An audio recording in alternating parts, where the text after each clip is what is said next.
Saudi Arabia's Vision 2030 depends on a highly resilient financial architecture. To safeguard that stability, the Saudi Central Bank and the Saudi Real Estate Refinance Company require precise mechanisms to optimize liquidity distribution and insulate the economy from systemic shocks. The proposed solution is an agent-based modeling framework, a sophisticated computational environment designed to formalize the study of interbank credit contagion and simulate market failures before they manifest in the real world. But translating the real economy into a computational substrate requires reconciling a structural mismatch. Financial reality moves in an unbroken stream of time, while computational models must process interactions within discrete, isolated steps. This introduces state-space truncation. When time is discretized, simultaneous events are forced into a sequential queue.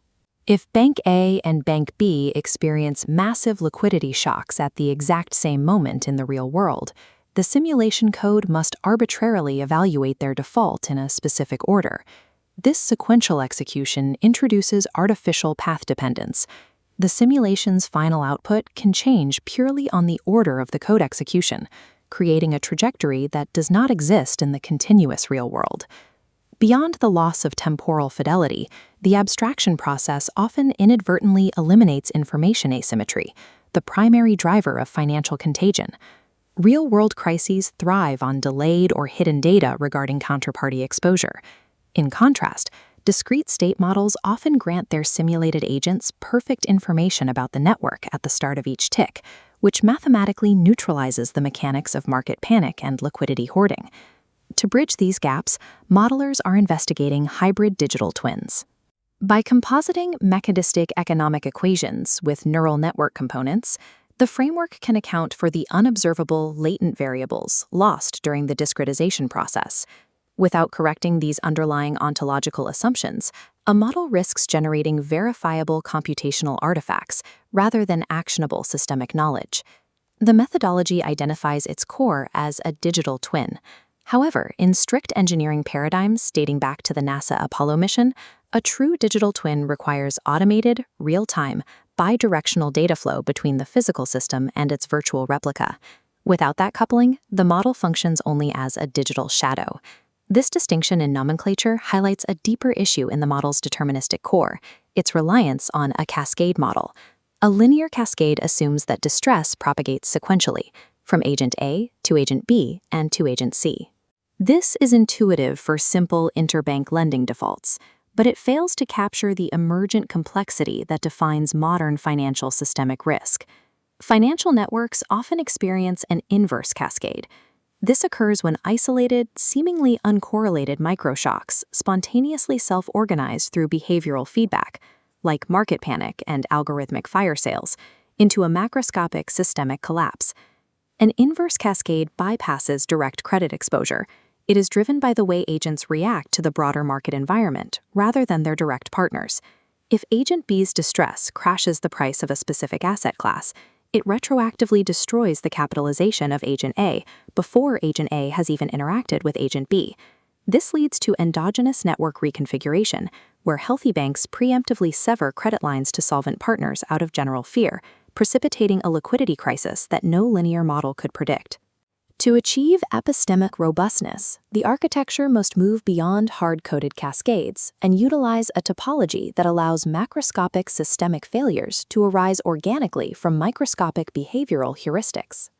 Validating such a complex system requires moving past local sensitivity analysis, which evaluates variables one at a time while holding all others constant. This method is insufficient because it assumes parameter independence, completely ignoring the nonlinear interactions that define a complex adaptive system. Global sensitivity analysis via variance-based Sobol methods is the rigorous alternative, but calculating these indices across massive multidimensional datasets is often computationally prohibitive. The solution is to implement surrogate models, like polynomial chaos expansions, to estimate these indices and pre-filter variables before deploying flowing factorial experiments. The methodology also prioritizes replication. But we must distinguish between numerical software stability and empirical replication, the ability to recreate a specific historical event, like the 2008 global financial crisis. Financial crises are non-ergodic events, driven by unique historical and regulatory contexts. If an agent-based model is calibrated to perfectly match a single historical dataset, it incurs a massive risk of overfitting. Overfitted models become intricate curve-fitting exercises. They may mirror the past with high precision, but fail when presented with novel, out-of-sample systemic shocks. The framework attempts to mitigate this with face validation, relying on subject matter experts to confirm if the results look realistic. However, expert intuition is highly subjective and vulnerable to cognitive biases and shared disciplinary blind spots. A more rigorous approach utilizes the maximum mean discrepancy, or MMD. It measures the distance between the real-world probability distribution and the simulation's generative output. We can establish a critical value for the MMD statistic at a predetermined significance level. If the calculated divergence exceeds this critical value, the null hypothesis that the simulation matches reality is formally rejected. This forces a return to the model revision phase, regardless of whether experts believe the simulation looks correct. Once a model is running, we face the diagnostic challenge of coefficient shifts. When a variable suddenly flips its sign or significance during an experiment, we must determine if we are seeing an emergent reality or a computational error. Integrating SHAP values alongside traditional Sobol indices allows us to attribute variance more equitably.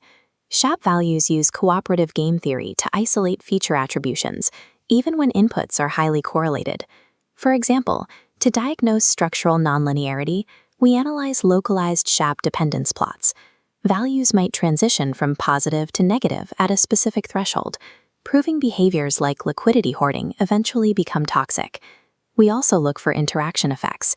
SHAP interaction values isolate variables that flip depending entirely on the broader network state, like high leverage becoming fatal during a liquidity contraction. Finally, we diagnose multicollinearity. When inputs like liquidity and capitalization are highly correlated, traditional estimations fail. SHAP values stabilize these attributions, providing a clear signature of structural correlation.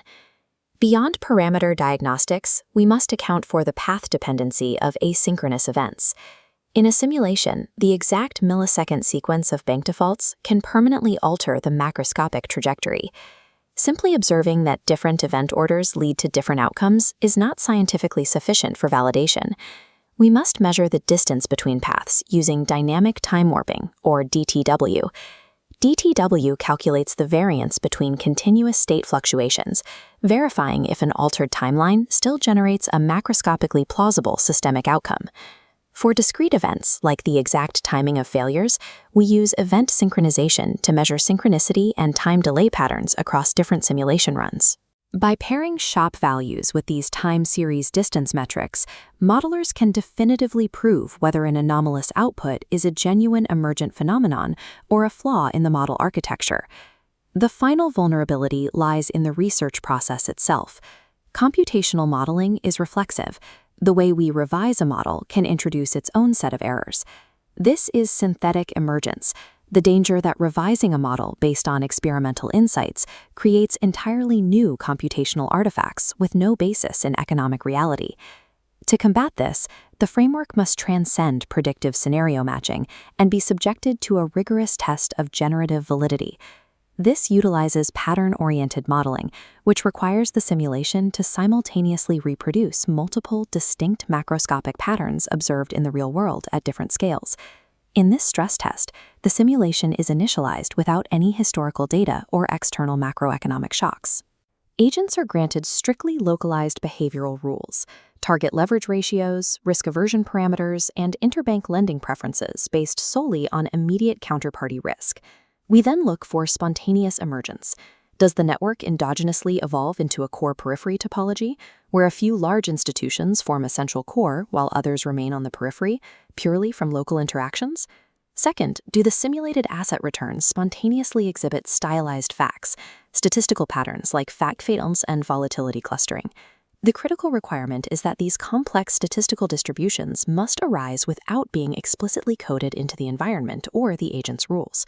This mirrors the Schelling segregation effect, where significant macro complexity arises strictly from mild, localized preferences.